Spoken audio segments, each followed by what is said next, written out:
It's my feel-good breakfast show.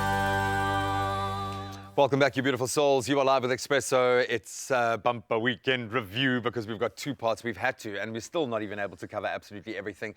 What an unbelievable couple of days we've been privy to. The African Cup of Nations, of course, Algeria, they have done it. The British Open, done and dusted with an Irishman sitting at the top. Manny Pacquiao, 40 years old. He is on top of the world again, beating an unbelievable competitor in the form of Keith Thurman. Yep. For the super welterweight world championship belt.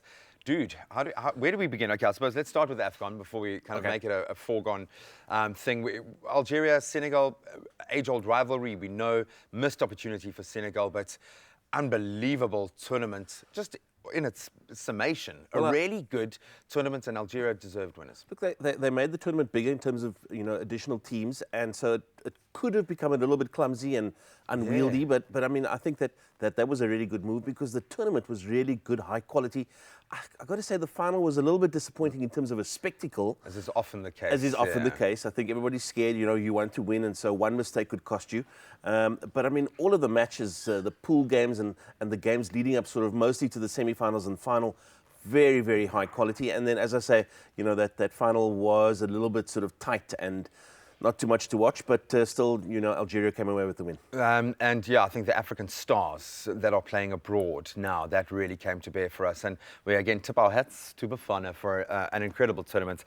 It certainly does inspire a lot more. And hopefully, Banyana, as they move into another African showpiece at the end of this month, they'll be inspired by that as well. Let's shift gears dramatically to the British Open. I don't know if I'm suffering from a little golf fatigue at the moment. I struggled to get into this one, maybe because the South Africans weren't really there and thereabouts. Yeah, no, they weren't chasing. Shane Lowry. No, look, I got to tell you that one of the things I'd said to somebody going into the British Open, and particularly this one out at Royal Portrush, is that the fans, the crowd, was going to make it very difficult for anybody not from Ireland or from Northern Ireland to win it. And I mean, it was the noisiest. It was like I was at a rugby match. It was the noisiest golf tournament I'd seen in living memory.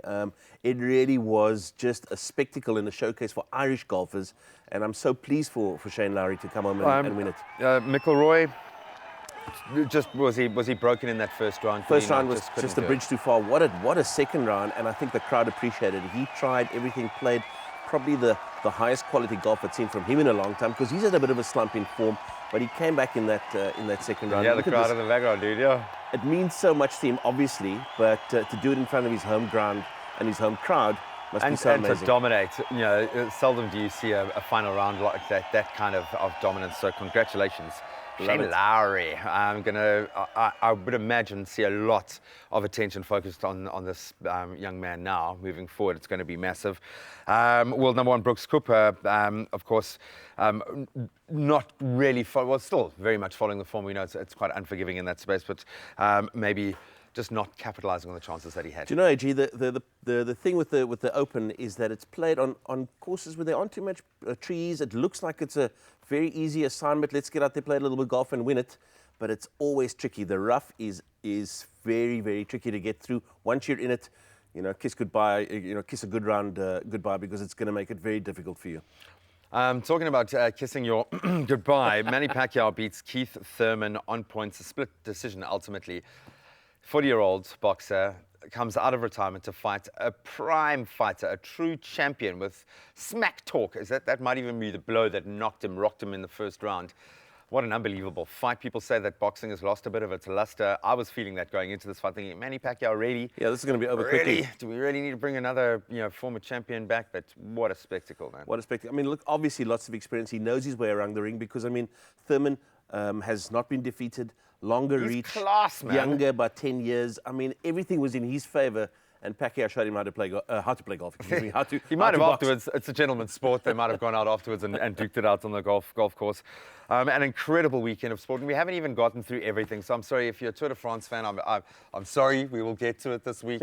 If we've missed out anything, you can let us know, as you I'm sure will on our social media platforms.